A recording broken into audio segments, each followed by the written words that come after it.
Rights Dissent. Defending Rights Dissent is an organization that defends your right to know, freedom to act.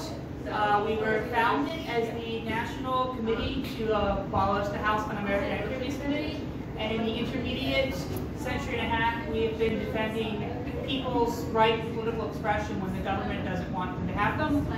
Beginning in the 80s and 90s, we've increasingly worked with Palestinian American communities who have been targeted due to prejudice under unconstitutional and draconian anti-terrorism laws. In the 90s, we were very active on the issue of secret evidence being used in immigration courts, as well as the criminalization of humanitarian aid to Palestine.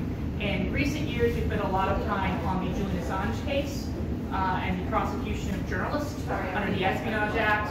And even though we are a purely domestic organization, we recently initiated a call from over 100 journalists and 10 press freedom groups calling on the U.S. to impose an arms embargo on Israel in light of their continuous murder of Palestinian journalists. We feel like if we are going to hold the U.S. government to account for its violations of press freedom, we cannot remain silent when our government makes the assassination of Palestinian journalists possible. Tonight's panel is about the state of press freedom today. I have an excellent group of panelists who have sat out of the order. I have their names. Thank you very much, everyone. We have Kevin Gostola, the editor of The Dissenter. He's based in Chicago. He curates the Dissenter newsletter. It is the best newsletter on press freedom issues. I frequently rely on it. And he wrote a book on the Assange case, Guilty of Journalism, the political case against Julian Assange from Censored Press and 7 Stories.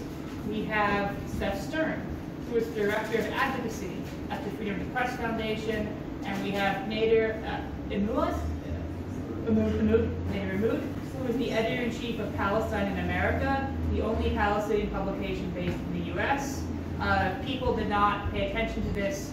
On Thursday of last week, the United Nations Special Rapporteur on Free Expression delivered a report to the UN General Assembly about the state of free expression post-Gaza conflict, and one of the things she commented on was the purging of Palestinian American journalists in the Western media. So we're very happy to have you here, and we will not be purging you or your voice.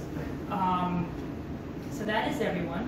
So let's just go around and start off by asking the question, how do you assess the state of press freedom today, and what do you view as the main challenges to it? Kevin, you've taken that seat, so you have to speak first. I have to speak first. I have to set us all up. But I'll draw broad strokes, and then I imagine people to my left here, my colleagues, will have some specifics, and we'll be able to take it in some, I imagine, compelling directions. But for me, it's impossible to separate the state of press freedom from what we see happening with the war on Gaza. I think what we're seeing, the issues within the media landscape, what I see, what I'm observing, even when it comes to domestically, I mean, we just had the Democratic National Convention here, and the vast majority of issues when it came to the First Amendment and the repression or the ability of journalists to do their jobs and cover what was happening in the streets, it all stemmed from Palestinian solidarity protests, or people who were opposed to the war, who were marching and dealing with the Chicago police and the way in which they were carrying out security for this, as they call it, national special security event. And so I think, to me, when I look at it, I see the war on Gaza as being defining, and then I also, to me, think of the extent to which we see the Justice Department being able to redefine what it means to be a journalist. So they know, at least particularly with President Joe Biden's administration, that they're supposed to be on the side of human rights and democracy. They're supposed to uphold freedom of the press and these values and they say that they're better than President Donald Trump or former President Donald Trump and the people around him, because he wants to go after the press and sees them as enemies of himself. But they want to still bring the same prosecutions. They want to still use the prosecutorial powers that they have in an abusive manner. So when they bring these cases, and a lot of them function like test cases, and we'll get into it in the conversation tonight, they have to include in their filings or the way that they prosecute these individuals notations that that person is not really a journalist, or they have to go above and beyond to distinguish their conduct in a way that they claim is not journalistic activity. And then from there on, we have discussions and debate. We get pulled into this debate that basically gives them the ability to continue on with these political cases when they shouldn't have actually been brought in the first place. There should be no indictments of these individuals. I'm leaving it unspecific deliberately because I think we'll get into those issues and who we're talking about as the night goes on. But thank you for being here. This is a really good group. Well, thanks everyone for being here. And this will probably be the first of many times that I'll say that I agree with Kevin. I think that the Biden administration coming in probably thought press freedom was kind of low-hanging fruit. All they needed to do to get a passing grade on press freedom was not be cartoon villains, not say ridiculous things about locking up journalists and revoking licenses of television networks, all the stuff that Trump did. You know, as long as no reporters get punched at our rally, all good, we win. There would be this Julian Assange thing going on, but that would be sort of a sideshow that only those fringe people who care about Julian Assange are going to pay attention to. In the eyes of mainstream America, we are going to be winners on press freedom because the bar was set so low by the predecessor. Then I think the war in Gaza, and now the rest of Israel's wars, really sort of threw a wrench in that plan, because it put all of this journalism is not a crime rhetoric to the test. Journalism is not a crime when you like the journalist. Journalist is not a crime when the journalist stays within the acceptable parameters of what you expect a journalist to do and say, because journalism is still not a crime when you're being challenged on a fundamental level, when the war that you're financing is being challenged by journalists. If journalism is not a crime, then are you going to bankroll efforts to target and kill non-criminals abroad? So it puts the administration in a pretty tough spot where it had to actually back up its rhetoric on press freedom, and so far it's failed quite miserably. There are other areas where the administration has possibly made some progress on the domestic front. There is now a policy at the DOJ level against surveilling journalists, subpoenaing journalists for their sources. There is legislation, the Press Act, that passed the House unanimously and that has bipartisan support in the Senate that would make that the law and put a stop to surveillance of journalists, hopefully, except for these emergency situations that the legislation carves out, I think as narrowly as could reasonably be expected for it to be politically viable. There is a chance that that might pass this year. There is still some opposition in the Republican Party, but on the other hand, people like Lindsey Graham are for the bill. Ask me why, I have no idea, but I'll take it. So there's a good chance that some progress will be made on press freedom under this administration. It's, you know, a journalist shield bill is something that people have been pushing for since 1972, when the Supreme Court decided the Brandsburg case, which, at least in the context of grand jury proceedings, decided there was no privilege and allowed subsequent courts to limit the privilege further. So that would be a big win for press freedom in the Biden administration. You know, the Assange case is something we're going to talk about more, so I'll sort of hold my comments on that. But, you know, whatever policy wins, the administration can claim at the end of the day are not going to make up for what it is bankrolling and its, you know, utter failure to meaningfully speak out about its allies' crimes. Again, thanks for being here, guys. Jacobin from Palestinian America, and what my colleagues have been saying is spot on. But I would like to talk about it more from like a Palestinian being in the newsroom. I used to be in more conventional newsrooms before I started Palestine in America, and the things that they are talking about trickle down into the newsroom. It causes fear amongst colleagues who don't want to touch a certain subject because they're fearful of their own job and their job security. I saw most of this when I was at the college paper at Columbia College, when I had my own sports column. Even like the way journalism was taught to me, objectivity, you know, it means so many different things to so many different people, and it's usually used to suppress journalism, in my opinion, in my experience. Anytime someone's like, you can't be objective because you're a Palestinian, you know, I've had newsrooms force me to, at the end of a column, put that I'm Palestinian American. Otherwise, they wouldn't run the column. You know, I had people that I thought, you know, Pulitzer Prize-winning journalists who wrote for the Tribune that I thought were my mentors silence me, and you know, that's what caused me to start Palestine.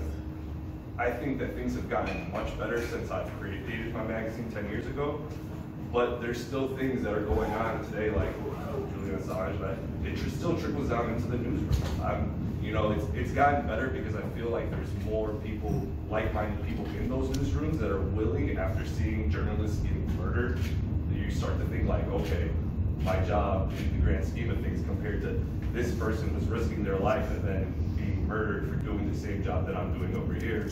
It's causing more people to speak up. I'm in a group, a journalism group for Middle Eastern and North Africa. It's called Amisha, and we're always in that group, and people who are working for these big publications are always fighting in their newsrooms to try to change things, and that's really what's causing the change. These politicians are just, you know, playing games with their lives.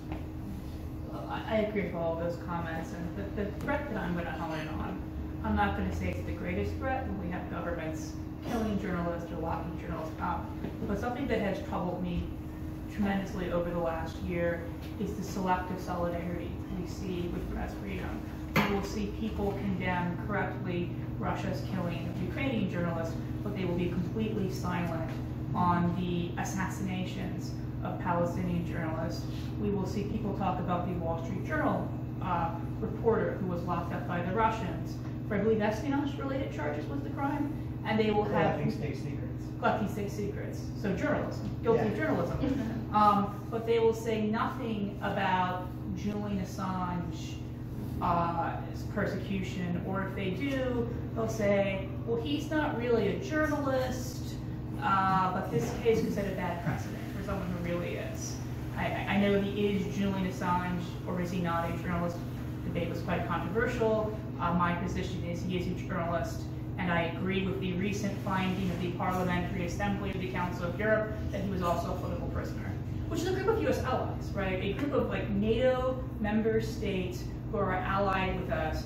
Parliamentarians got together and they said Julian Assange's detention met the definition of a political prisoner. You will never hear that in the New York Times. You will never hear that in the Wall Street Journal. And it is very troubling watching people who are in press freedom groups, many of which, like Seth's, are very good. This is not about Seth's group or mine, who are correct to point out press freedom violations when they are carried out by official U.S. enemies, and then sort of boast about working with the State Department on these cases and how close they are to Matt Miller or Anthony Blinken or these other people, and then sort of are silent when Blinken is sending the guns to assassinate Palestinian journalists, when the U.S. is imprisoning a journalist, and that we are being criticized by the UN Special Rapporteur on free expression, the UN Special Rapporteur on torture, 3 successive UN Special Rapporteurs on torture accused the U.S. of torturing someone in relationship to the Chelsea Manning leak, either Manning herself or Julian Assange. You never hear that, do you? That we tortured a bunch. 3 different UN torture experts have found us to have tortured people for exposing our war crimes. And this selective solidarity is really troubling.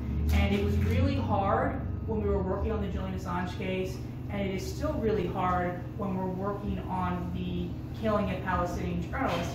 And part of the reason why Defending Rights Dissent, as a domestic organization, felt the need to intervene in the Palestinian journalist issue, not just because the government was funding it, but because we were seeing a repeat of this selective solidarity, and we knew how to build coalitions around it.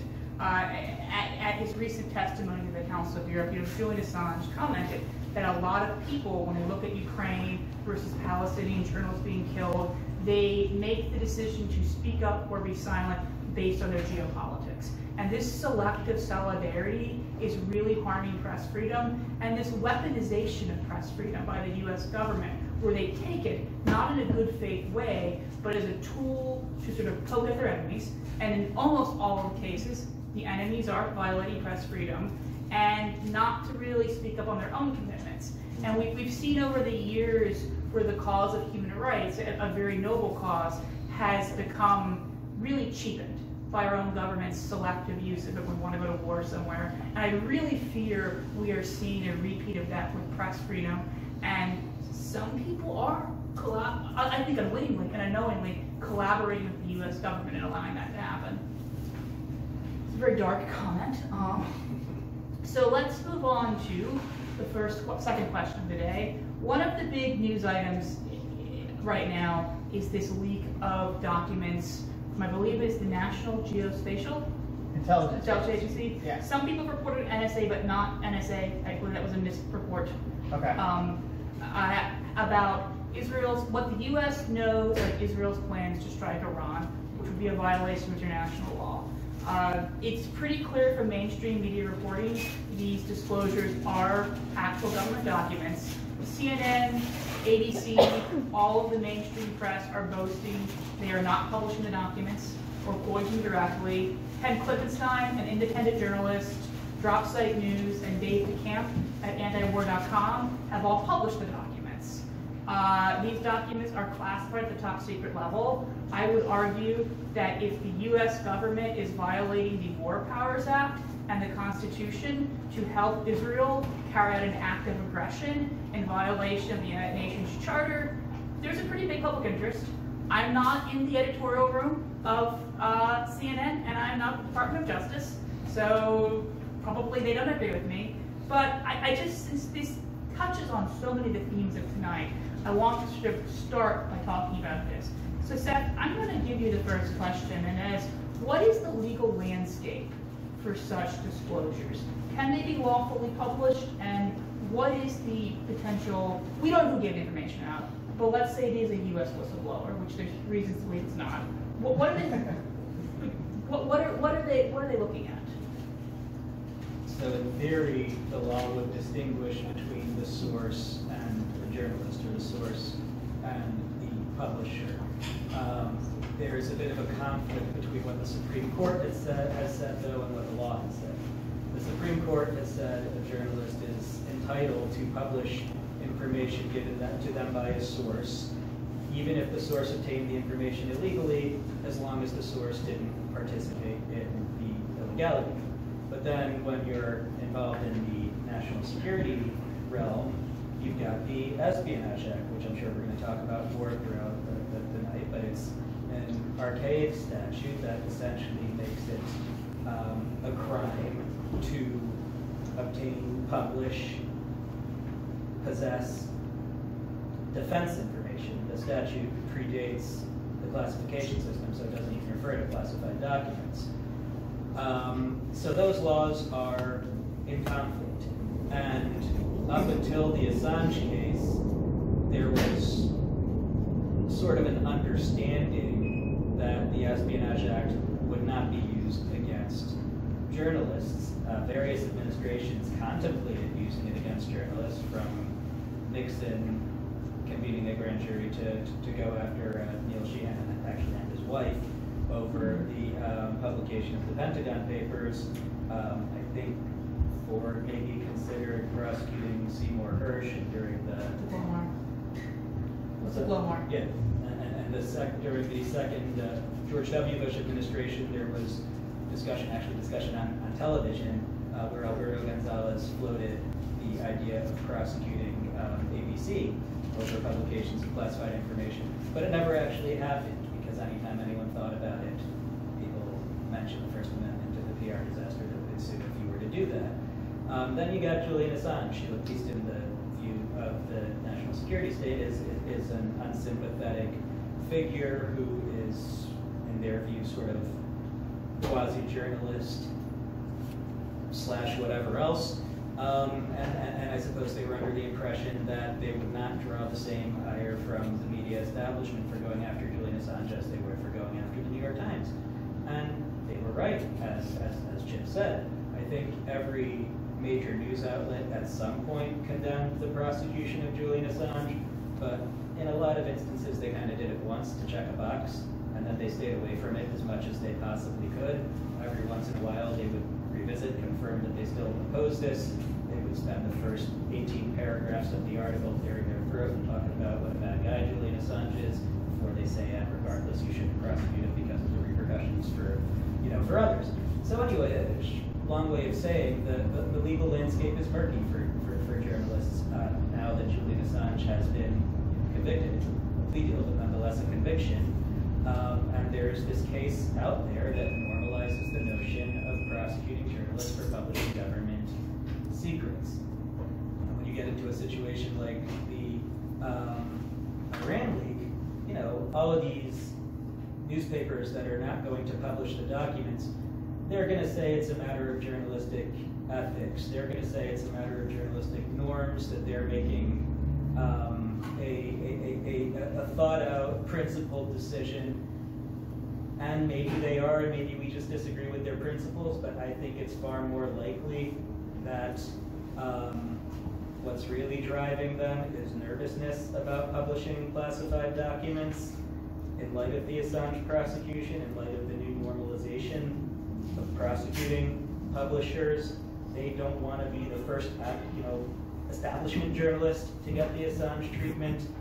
And, like many other things, it's a move they're making, they believe, out of necessity for business reasons and you might argue cowardly reasons, that they're, in hindsight, justifying as principle. And it's like, journalistic objectivity and neutrality, the way we see it now, that's over the years has been turned into this ethical, this norm that is unquestionable. But is that how it developed, or did it develop because the mass media came into existence and you needed to put out a product that appealed to both New York and Alabama, and the only way to do so would be to be right down the middle?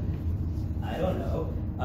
So it's just an instance like that where something that starts out as a business decision ends up being justified as some principled thing. We're not going to jeopardize, we're not publishing the entirety of these classified documents. We're only going to pick and choose what to publish based on our editorial discretion. Coincidence or not, that's exactly how the US government differentiated Julian Assange from traditional journalists. Well, Assange didn't redact, he just dumped all the documents out there. A responsible journalist would have, decided what was safe to publish and what wasn't. I would suggest that's probably not a coincidence. Now, on the source end, sources were never really safe from prosecution.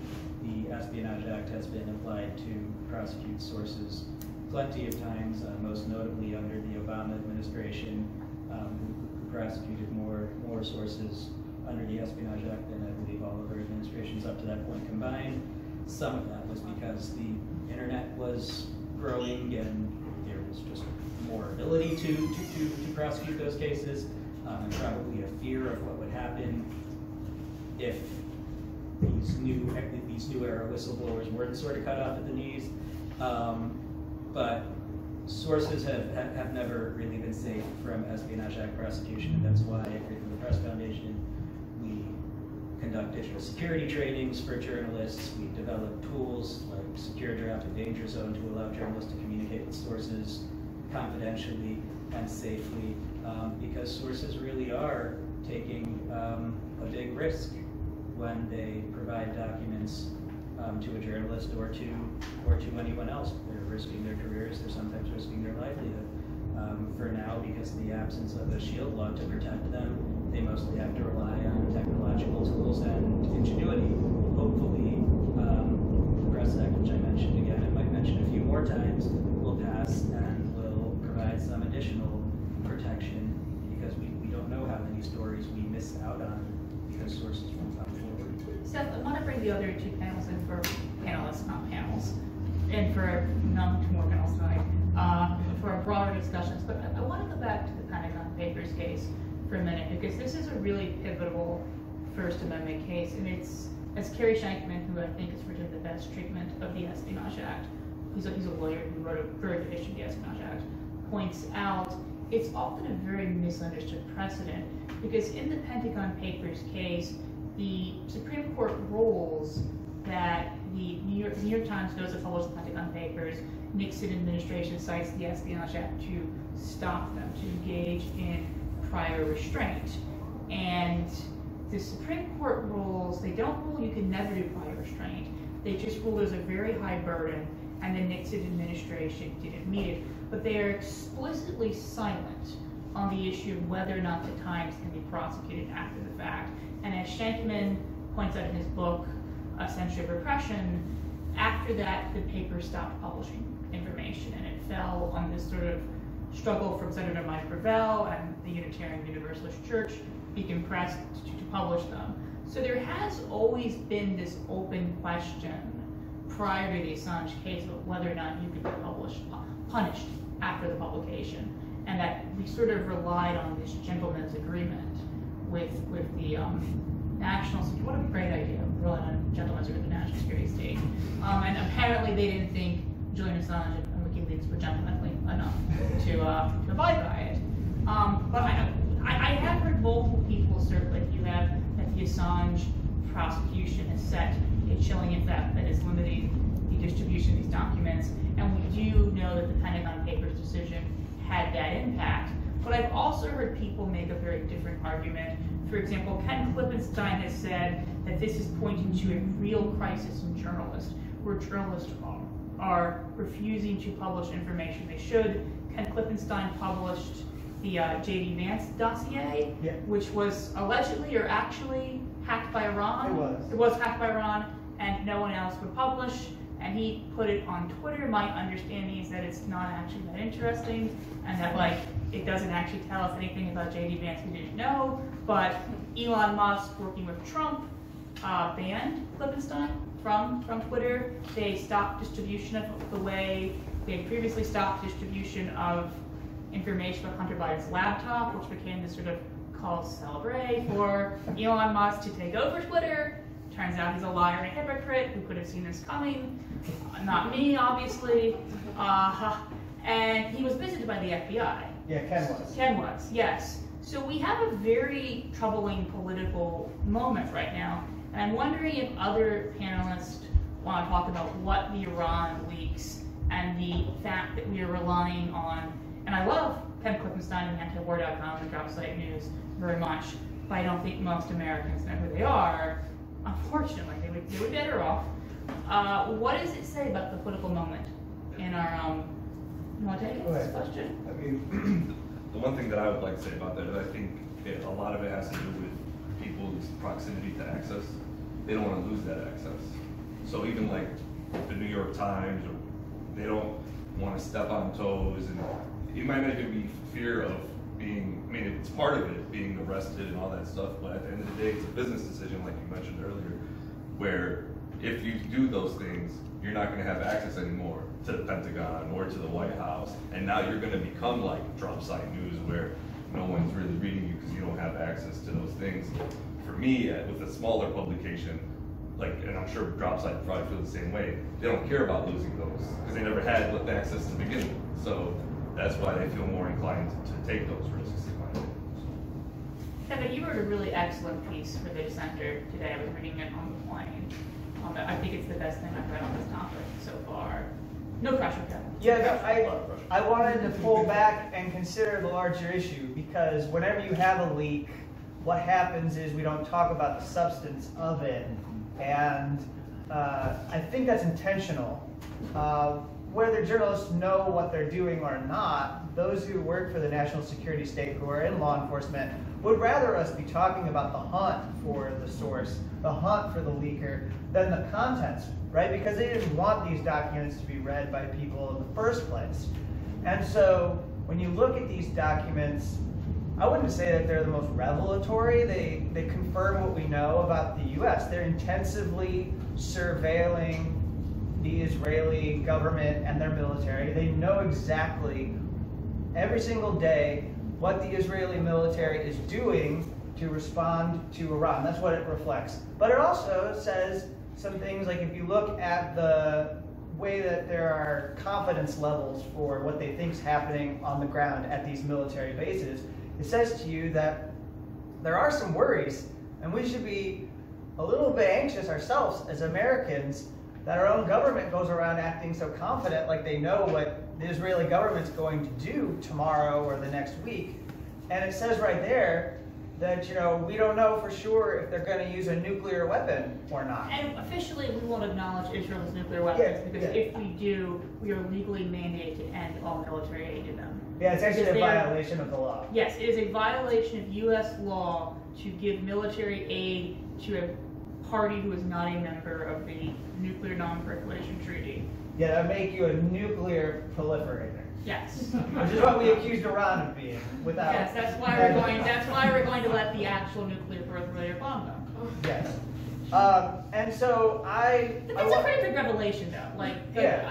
I don't. Yes. Yeah. So there's someone who's an analyst, a lower level position, who's actually tracking all this stuff that the people who come out and lie about what's going on in Gaza won't acknowledge, won't say that this government actually has nuclear weapons. And so I just wanted to pull it back. And I also wanted to put the focus on this behavior of journalists and what they're doing, because what Seth was laying out, that's all of the legal issues around why we truly need more journalists to publish these documents.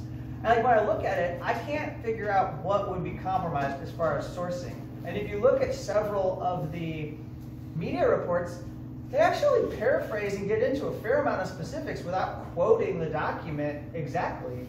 So I don't know how much, the information is the same. Whether you're putting the actual document onto a website for people to read for themselves, or you are quoting and paraphrasing the document, someone who works for the national security apparatus would still say you're leaking top secret information. So you're still, in their mind, committing a crime that you shouldn't commit. So I don't think it's any better, but you see that they don't want to be left out of the story, because they look around and they see other sources, other media publications are publishing that. So they could put their head in the sand and pretend it's not there. I would just say that there's an Israeli military censor, and that CNN and these other organizations, anyone who has people based in Jerusalem or Tel Aviv, will usually go through it and actually even have the censor verify what they're going to put out.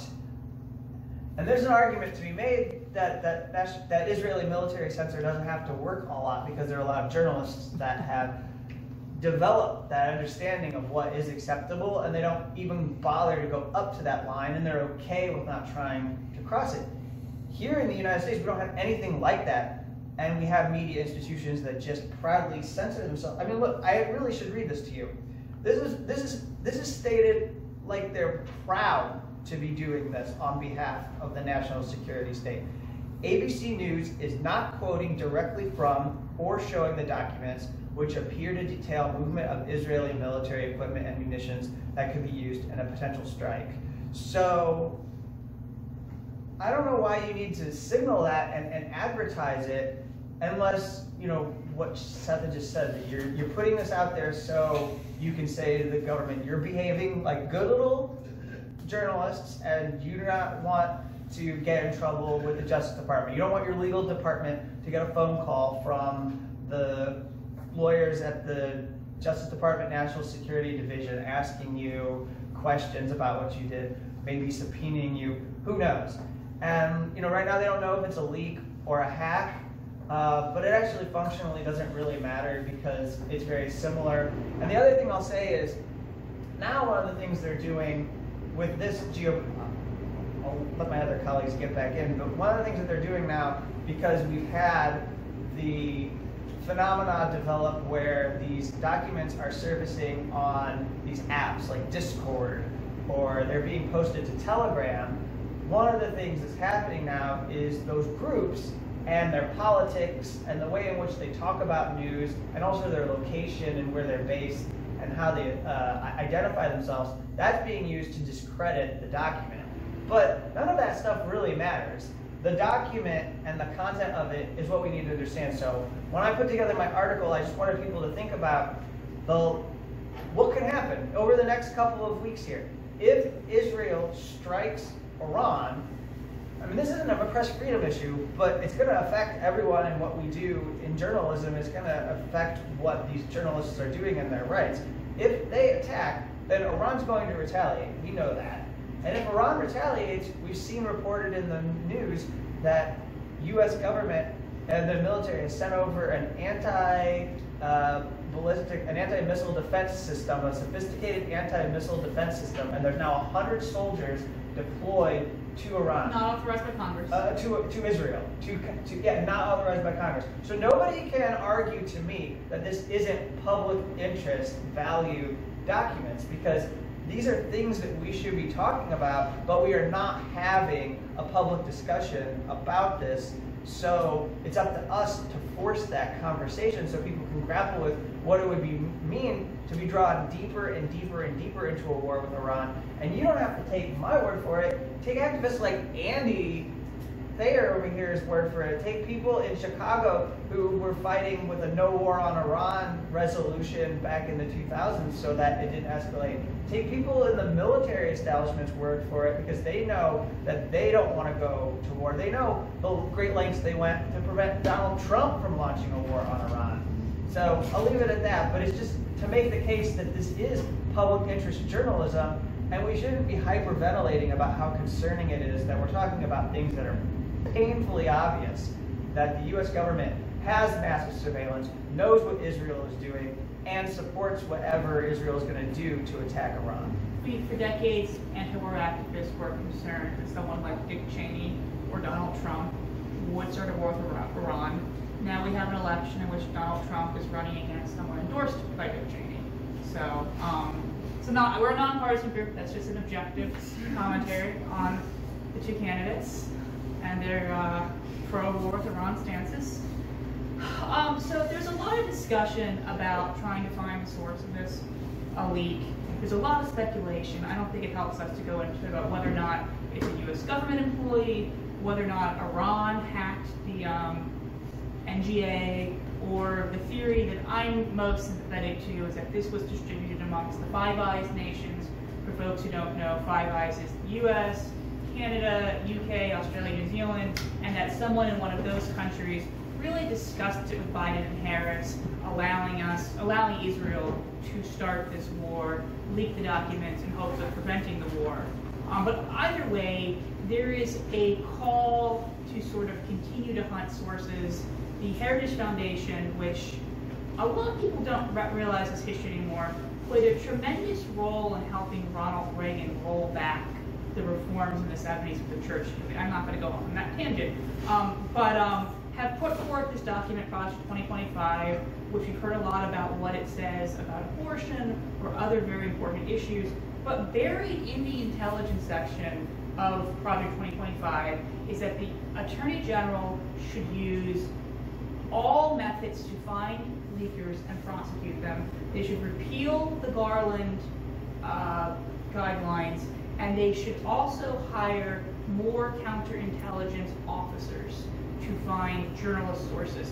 The FBI is both a law enforcement agency and an intelligence agency. It's one of the only agencies in the world that functions with both types of powers. So you have law enforcement apparatus that investigates crimes and has to follow, in theory, due process. We know police don't really do that.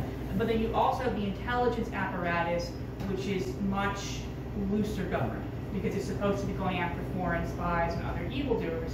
Because the main statute that is used to prosecute people giving information to the media is the Espionage Act, that is all done through the Foreign Counterintelligence Division of the FBI. And if you look at the Counterintelligence Division of the FBI's website, they list protecting secrets as being a higher priority than foreign spies and stopping the proliferation of nuclear weapons, which I'm kind of a little bit more concerned with people getting nuclear weapons than Chelsea Manning showing Julian Assange a video of our soldiers killing journalists. But again, I'm not the FBI, I don't set the priorities. Seth, could you talk a little bit what the Garland guidelines are, why this Heritage Foundation call is so disturbing, and I know the solution is the Press Act, but what is the solution? Sure, the solution is the Press Act. So the Garland guidelines were drafted in response to surveillance of journalists in the later years of the Trump administration, which at first the Biden administration continued. And they, although more loosely than we might prefer, generally restrict the Department of Justice, federal prosecutors from subpoenaing journalists for their notes, the identities of sources, news gathering materials. There are some things about the guidelines that are great. There's certainly an improvement on the status quo, which was that at the federal level there is no such protection. 49 states, including Illinois, have press shield laws, reporters' privilege laws. Certain federal circuits have recognized a reporter's privilege. Some, including ours, the Seventh Circuit, really have not. But there has never been a reporter's privilege in the federal court system. So, that leads to a landscape where if you're a journalist, as many of you know, who's talking to a source who might have vital information that they are considering providing to you, and they say, what can you do to promise me confidentiality? You can't really say that the law takes care of that. You can say that state law takes care of that, but you can't guarantee that if you are subpoenaed, it will be in state court or it will be in Illinois. And the Illinois reporter's privilege law has its own problems, which, that's another whole tangent. So ultimately, if you want a source to really trust you, you've got to basically convince them that you're willing to go to jail for them. And that's a hard thing to sell someone on. If somebody tells me they're willing to go to jail to protect my identity, somebody who's got a family tells me that, I probably am going to think, well, you might think you are in this moment, but do I trust you when it really comes down to it? I don't know. So, that's the situation that journalists and their sources are facing. As I said earlier, we will never be able to quantify how many important stories were not told because of that dynamic. We know how many stories were told despite that dynamic. We don't know how many stories were not told because of it. So the Garland, the Garland memo that Chip was talking about, to some extent resolved that for the Department of Justice. There were some problems with it. The definition of journalist, although it's a functional definition, and an improvement on most state shield laws definitions of journalist, still affords enough wiggle room that federal prosecutors can find a way to say, well, so-and-so is not a journalist because we don't want him to, because it would be really inconvenient for us if they were. For example, Tim Burke, a journalist in Florida, is being prosecuted as we speak at the federal level for finding the video of Tucker Carlson's interview with Kanye West, where Ye went on this anti-Semitic rant and said all sorts of other crazy stuff. At the time, Tucker's agenda was to position Ye as this very rational, reasonable person who the liberal media was slandering, and, bizarro rants wouldn't really help position him as such, so Tucker just cut that stuff out of it and didn't air it. And this guy, Tim Burke, found those outtakes on a streaming site that networks upload video to that didn't require him to hack anything. If you had the URL and copied and pasted it into your browser, you could see it too. He just found it. And he's being prosecuted under the Computer Fraud and Abuse Act. And being deemed a non-journalist by the DOJ because, well, he wasn't working full-time for a news outlet at the time. He had worked for plenty of news outlets before. He was most famous for, he broke the Manti Te'o story, the catfishing scandal involving the Heisman Trophy winner. There's a whole Netflix documentary about it. So it's not as though he didn't have a background as a journalist. No one could dispute he was once a journalist, but he had been out of the full-time professional journalism industry for a couple of years, dabbled in political consulting, and somehow through those sorts of factors, which the test in the Garland Memorandum leaves available, the government's able to argue that he is not protected by the Garland Memorandum, which also has no teeth. It's an internal policy. There are no repercussions for violating it. That's, of course, another problem with it. But the biggest problem with it is that it's a policy of one administration, and the next administration can just repeal it just as easily as this one enacted. Administration's a Trump administration. It's a pretty safe bet that they're going to do just that. As Jim mentioned, Project 2025 expressly calls on them to do just that. And whether you think Project 2025 is Trump's entire platform or just sort of a menu he's going to order from, either way, he's already said that he wants to lock up journalists who won't burn their sources. So pretty safe bet that that policy is done with if Trump wins, which, and even if it continues to exist, it's limited to the Department of Justice. It doesn't apply to civil litigants who subpoena journalists to, ICE, which subpoenas journalists to other federal agencies that surveil or subpoena journalists. And the Press Act also, getting back to the surveillance that occurred under Trump, deals with methods other than going directly to the journalist. It deals with surveillance through phone and email providers, through tech providers, which is often the way these things happen. And that information can be really dangerous. Right? We had the prosecution of Jeffrey Sterling, who was a whistleblower, who is now a board member of Defending Rights Dissent, who was put on trial. He was alleged to have given information to James Risen about a botched covert action against Iran. That seems to be the theme of the night, revelations about Iran. And he claims he was not the source. And the evidence they had against him were the phone records of Risen, where he had called Risen. Now, Jeffrey Sterling is a friend of mine, so you're going to say, of course, Chip thinks he's innocent. But he had spoken to Risen because he had also sued the CIA for racial discrimination. The racial discrimination case was dismissed under the state secrets doctrine, which is fascinating. So you had a former government employee, a whistleblower, who has sued the CIA, who has gone to the Senate about this botched Iran program, whose only action was talking to a journalist. And it's not a crime to talk to a journalist. I think Zach would affirm this, and had many reasons to talk to a journalist, and they used that to convict him. And he was sentenced to, how long was he in jail for, Kevin? Was it 3 years, 5 years? Somewhere around 4? 4 years? Yeah. 4 years. And that is an example of how dangerous this sort of metadata information is.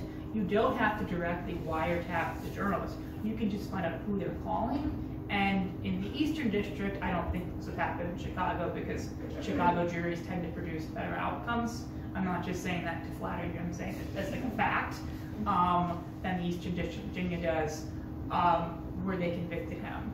And I do think the Press Act would be a very important step here. I would also note that reforming the Espionage Act so that it could not be used against journalists and their sources would also be a good step, and then also fundamentally reworking the FBI so they could no longer engage in foreign counterintelligence surveillance against journalists, and they could only investigate someone when there was a nexus to the First Amendment, if that person was accused of a crime, which was a very popular proposal from 1988 to 1994. Even Nancy Pelosi supported it, but has completely dropped off the radar of our discussions that I am desperately trying to bring back into this discussion. So I think FBI reform, Espionage Act reform, Press Act, we have a very light lift here, don't we, Seth? Yeah, we can get that done by Stop the bombing of Gaza. Okay, so I want to talk a little bit more about Assange's case, and then I think we're going to talk about the Palestinian journalist and the killing of them for the rest of the night. So recently, Julian Assange pled guilty to journalism. Officially, he was accused of conspiring to violate the Espionage Act with Chelsea Manning. The conspiracy consisted of Manning obtaining the documents. She gave them to him. He received them. He published them. Again, guilty of journalism is not just the theme of Kevin's book. It is a factual description of what the government alleges. what is the significance of the Assange indictment, and how does it build off of past Espionage Act prosecutions, and how does it take them further? Kevin, you when we talk about the indictment or the plea deal. Because to me, it's different. Yes. Like, and this is my opinion. I'm not going to claim that it is the dominant press freedom perspective. I think it might actually be a slightly diverging perspective, but I would make the argument that the plea agreement isn't as damaging to press freedom as the indictment. That the indictment is in fact what has created the chilling effect and has been the reason why we're so concerned about this, and why even after the plea deal it's still troubling, because it can happen again. And it can happen again to anybody who's in the position that Julian Assange is, where he sort of carves out his space, where he doesn't really have an allegiance to any particular government. He occupies some kind of fringe space intentionally. He doesn't want to be a part of an establishment news media organization. His politics aren't tidy. It's hard to really define and pinpoint. And so if you have that kind of person who can be an easy target, and if there's built up character assassination in the press relentlessly year after year, there's nothing to hold the Justice Department back from using that. And in the case of Julian Assange, it's, if you look at the timeline, it's clear that the indictment comes after Mike Pompeo, as CIA director, makes the choice that he's going to mount a disruption campaign against Wikileaks and try to take them down, because he's upset that the CIA became a target and was exposed, and that we were all talking about, much the same way we were talking about Edward Snowden and what he exposed with the NSA. There was a period of time, much shorter amount of time, and it had much more minimal impact, but for 3 or 4 weeks we were talking about what the CIA could do to plant malware, to send viruses and Trojans and things of that nature to try and hack into people's phones, to use WhatsApp to compromise signal, to use Samsung TVs. They claim that they could actually plant stuff in the Samsung TVs, which is not lost on me that several years later, I think about that when we're observing what just happened in Lebanon with the pagers and the different communication devices that were intentionally exploded to kill Lebanese people. And I'll just say that I speak like that intentionally because the organization that the US government has designated a foreign terrorist organization, Hezbollah, is actually a political branch. It's actually a political party in Lebanon that has people who are in the Lebanese parliament. So it's a very, I think, much more debatable, sticky, prickly situation to just outright say those are all foreign terrorists. So I just provide that context. But with Julian Assange's case, to me, that is the big deal, is that it was even the fact that he was indicted. And so going forward now, we have to contend with how it could easily repeat itself. So, Andrew, do you have anything to follow up on? Or? Just makes me want to rethink my career. Oh.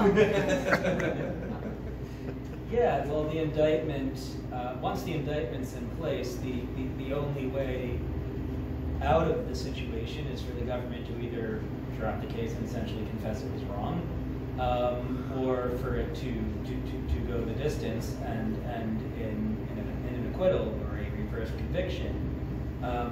Plea deal, look, of course nobody's going to fault Julian Assange for taking a plea deal and getting himself out of prison, but it does validate the prosecution.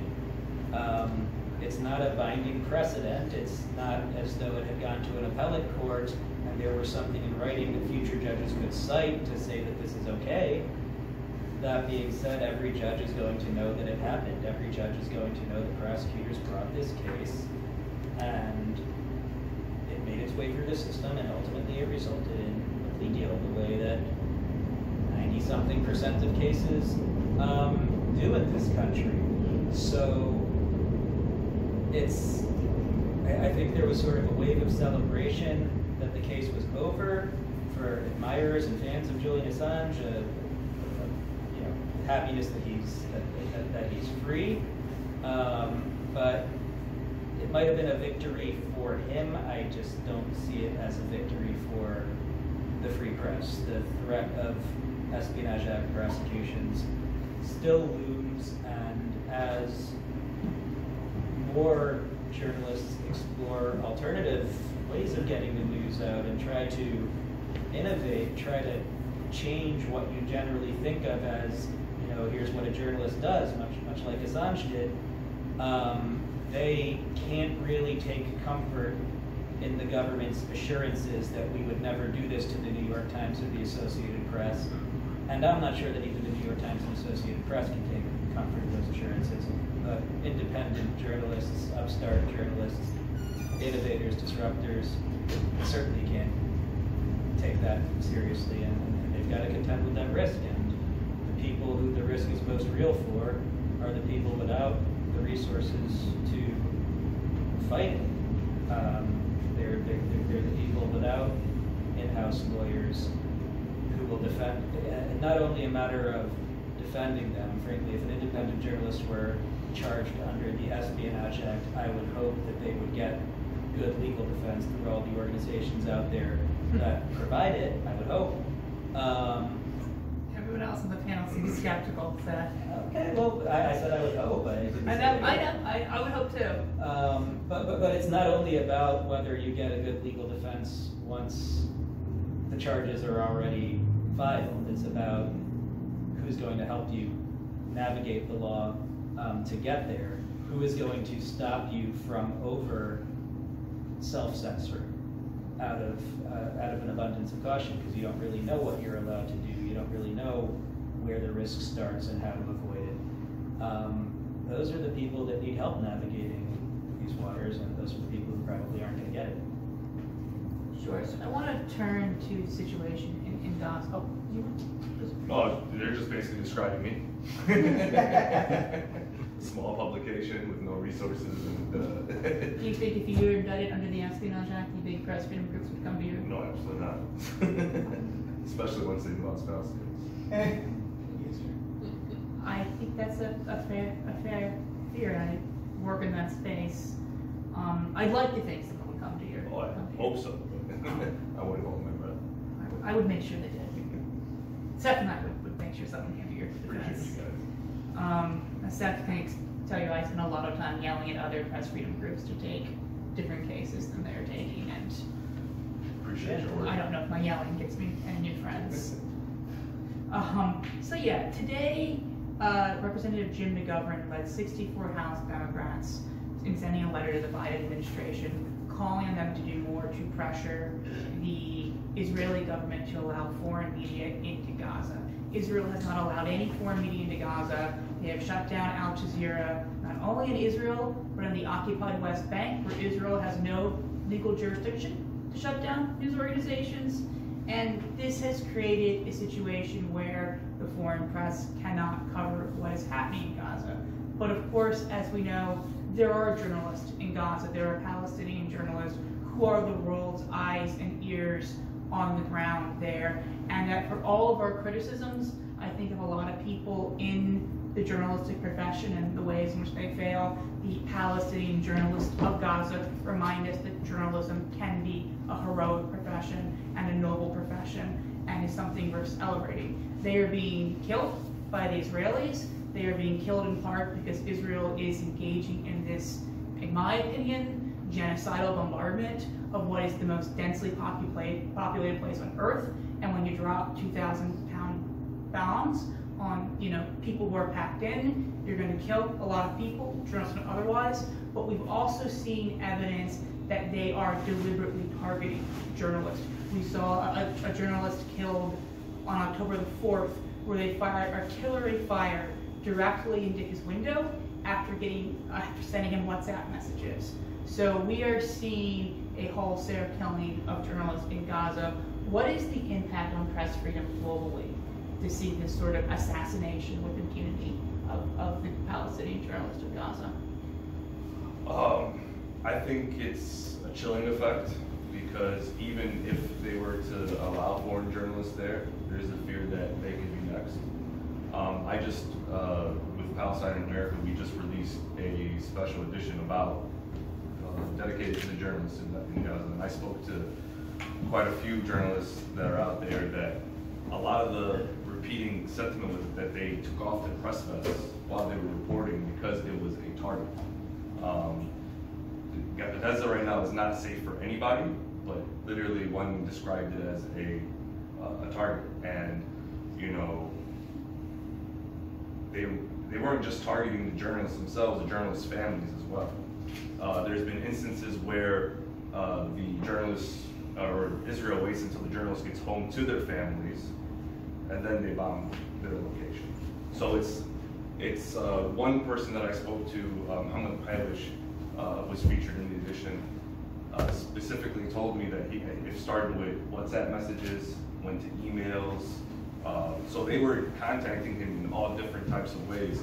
And he said that at first, the way that he looked at it is he thought it was just a scare tactic, but it turned out that they were very serious because they did bomb his home.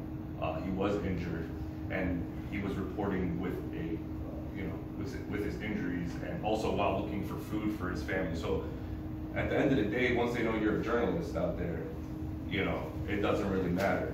You know, you're gonna, if you stop reporting and you're just gonna go out and look for food for your family, which is what Muhammad was doing during a lot of that time, he was afraid that he might get killed during those moments as well. Another journalist that I spoke to in the edition, he lost his mother and his sister on the first day of October 7th. They were sitting down talking about their future together, and they were bombed. And then he lost his mom that day, his sister later on. He was at the hospital, Shifa Hospital, when they first raided that first time.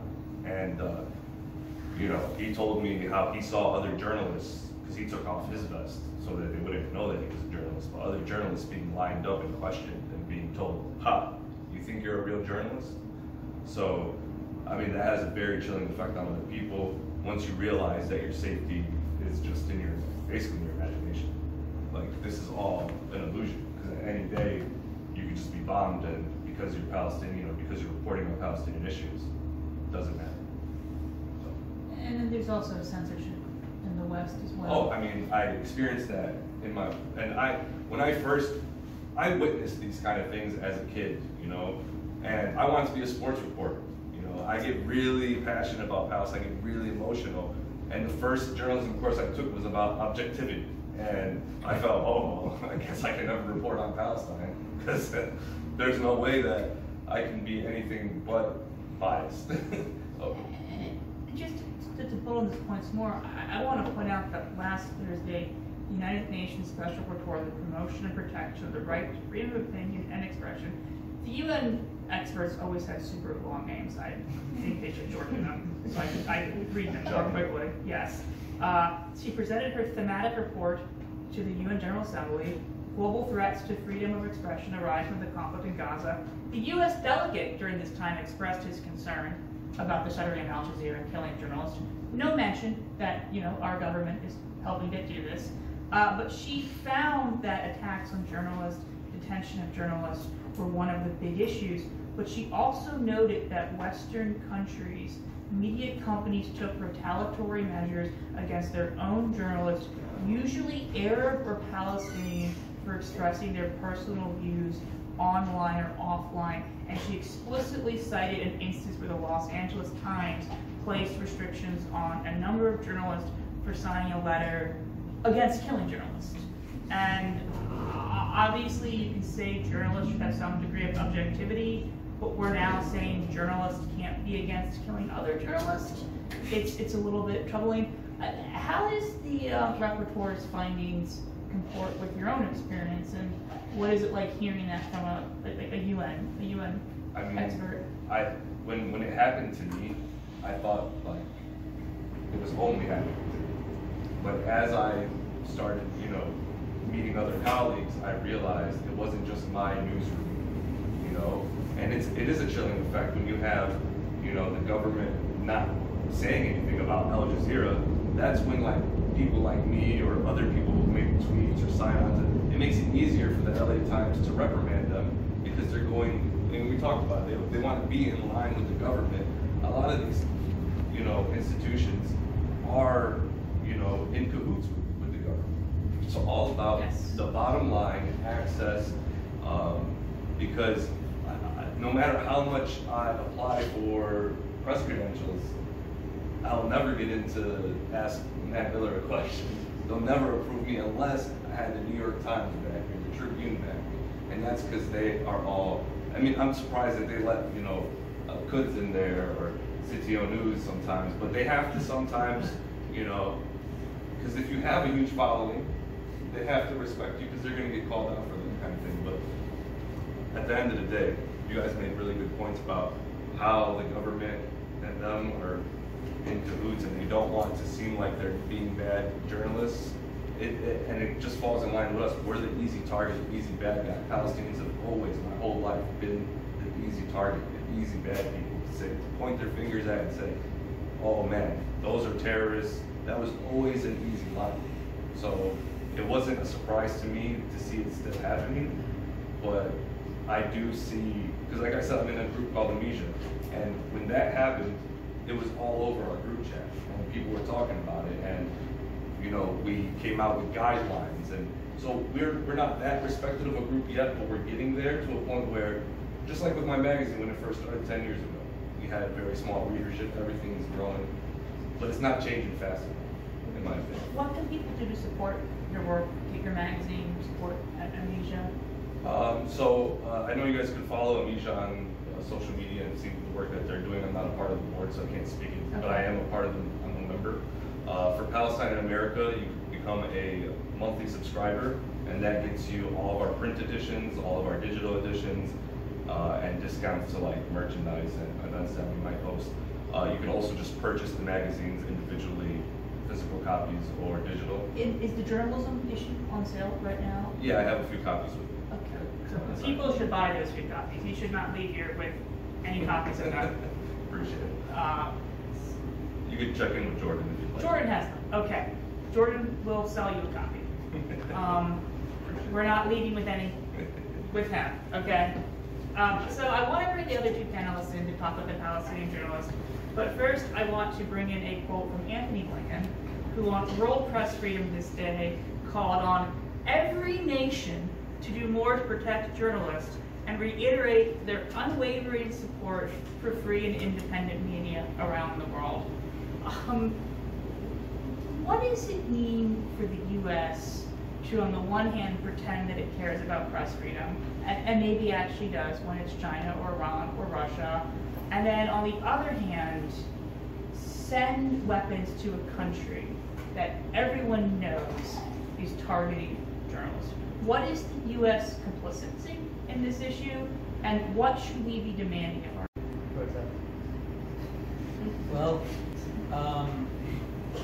it's just alarming to me that the U.S. is willing to be so openly hypocritical on this. It shows the cost that they are willing to pay to bankroll this war, because they have to know how glaring the hypocrisy is.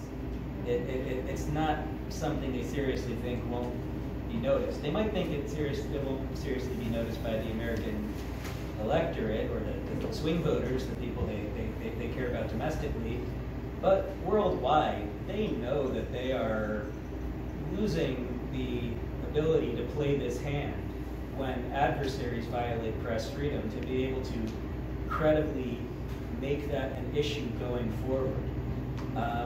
And that's only talking about the press freedom thing. There are so many things they're losing credibility on beyond press freedom, but that's what we're here to talk about.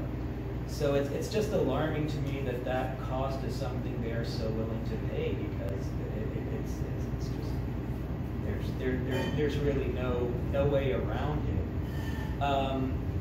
Getting back to the original question, it's tough to answer.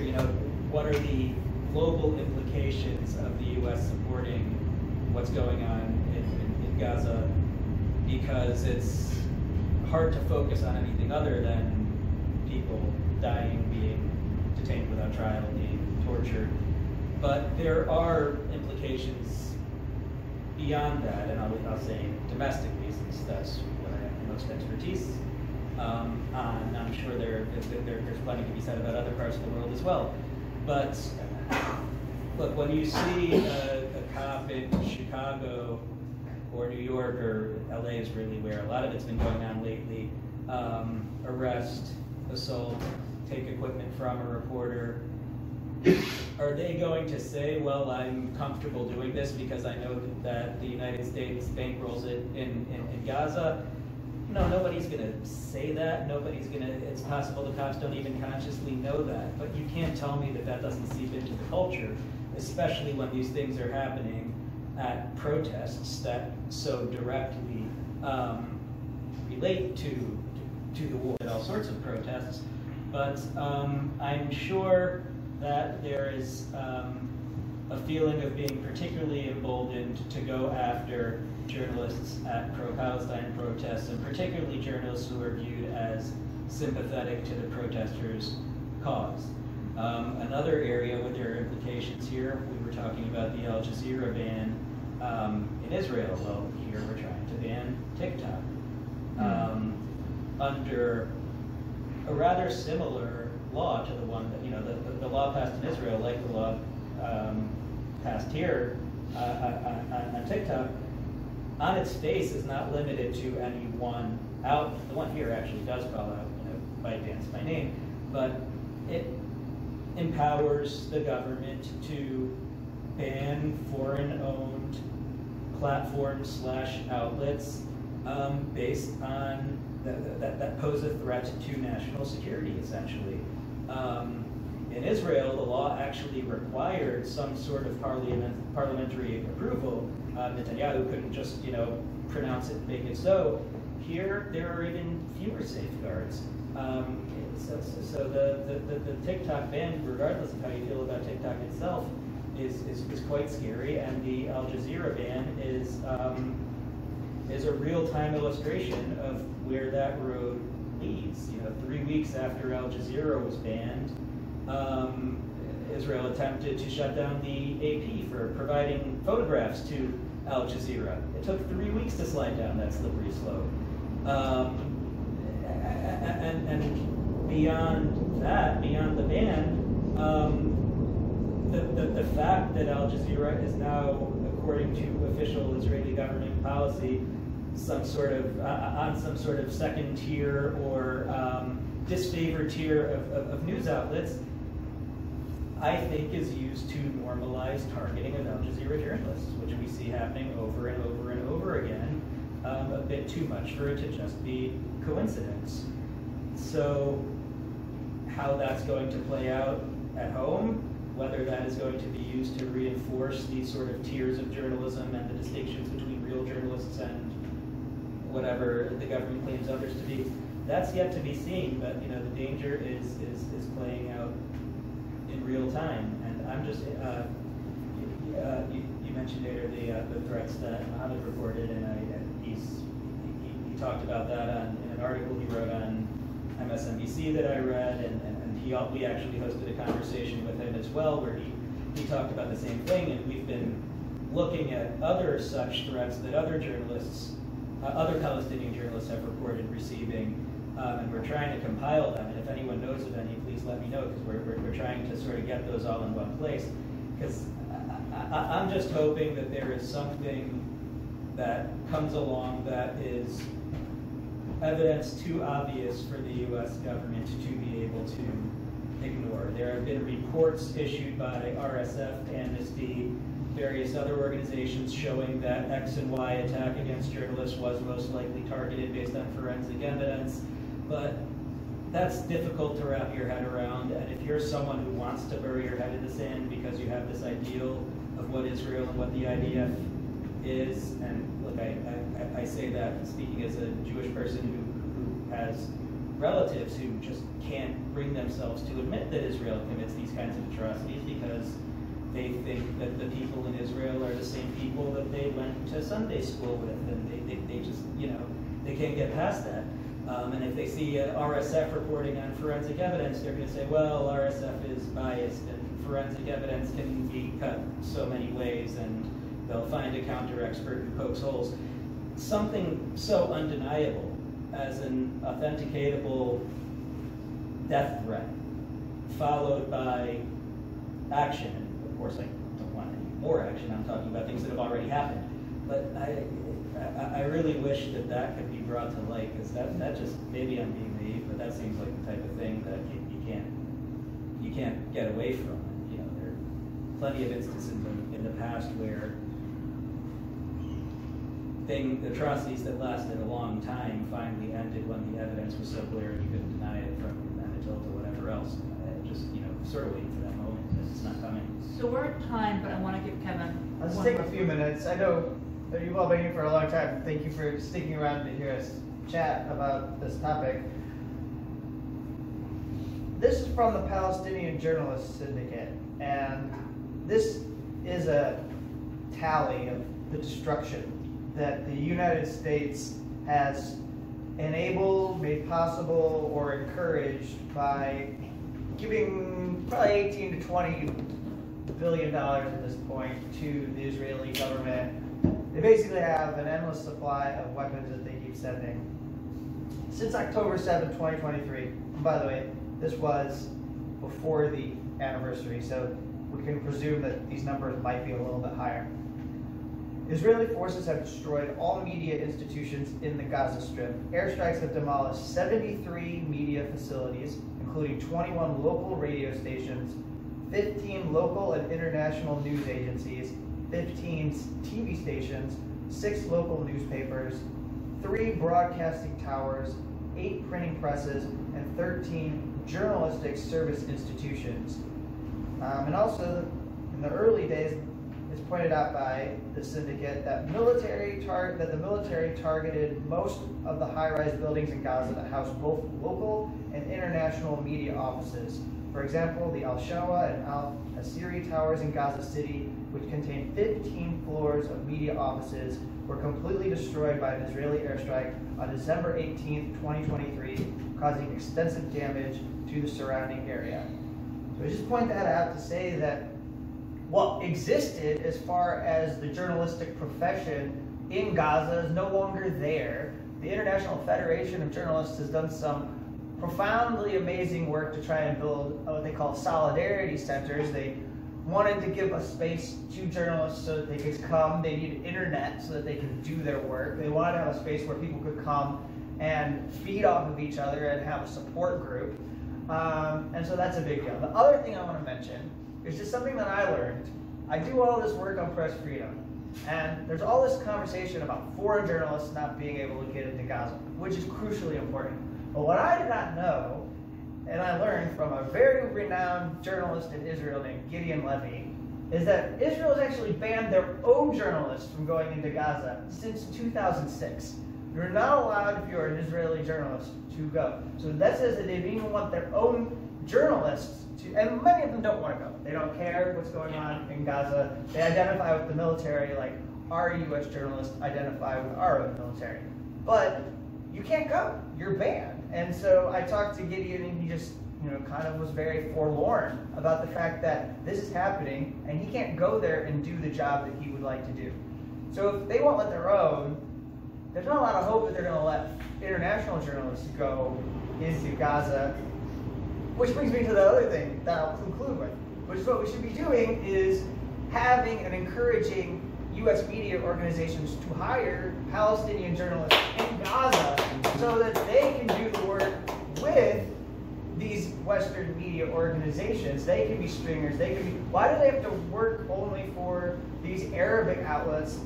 Why can't they also, if they're able to have their work translated, or if they speak English, why can't they have that work be featured in the U.S. so that we can see what they're doing? Because we know that they're all dying, but we don't see the work that they're sacrificing themselves day in and day out. And somebody should step up and make it possible so we can see what they're doing, because it's really remarkable. And then I'd also just give credit to the citizen journalists, the people who don't actually have professional training, but happen to be breaking stories or revealing parts of what we see happening. And I saw this jarring video. It was, the last week. It was a double tap strike of a child. It was a collateral murder. What a double tap strike is? I don't think everyone knows. It's where you hit the target, whatever that would be, and it doesn't have to be militant. It could be, in this case, it looked like it was a 10-year-old boy. And if you hit that person and they're on the ground wounded, there's going to be people who come to rescue that individual. And when the rescuers show up, you bomb that location again. This is explicitly illegal in international law. Yeah. So you're attacking the people who are coming to now provide medical assistance to those people who were wounded. And I see this, and I think about the horror that is in that video, but then I also think about the person who pointed their camera at that. And now that video is out, and everyone can see it. And I imagine that that person is even more vulnerable than the journalists that work for media organizations, because they do not have anybody around them when the Israeli military comes and carries them off and detains them. And right now, they are the country with the highest number of detained journalists in the world. That's not Russia, that's not China, that's not Iran, that's Israel. In Israel, that's not me. I didn't source that. That information didn't come from me. That came from the Committee to Protect Journalists, a reputable organization that the U.S. State Department invites to events on journalism and press freedom in the world. So I really just have to say that I'm aghast and upset that there aren't more people in my, and that came out from, look, let me just end with a Reuters journalist, because my work in this started with a collateral murder video where 2 Reuters employees were gunned down and attacked in Baghdad trying to do their jobs as camera people for Reuters. And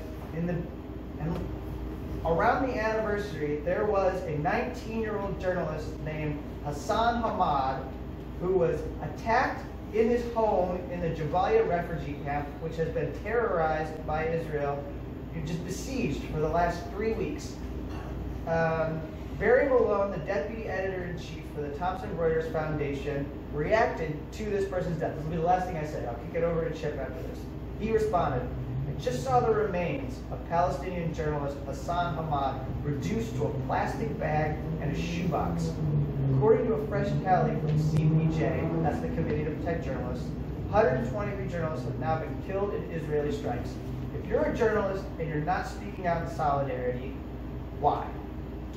So, Kevin, you can find them online at dissenter.org. SEC, Freedom Press Foundation is freedom.press. I have no idea about the URL, but good for you. And causes a lot of spam. Where can we find you at Nader again? PalestineAmerica.com, made or removed on all social media. And you're selling copies of the Palestine, and we are going to buy all of them. I appreciate it. And Chip Gibbons from Defending Rights Dissent. You can find us online at rightsanddissent.org. We are continuing our campaign to reform the Espionage Act.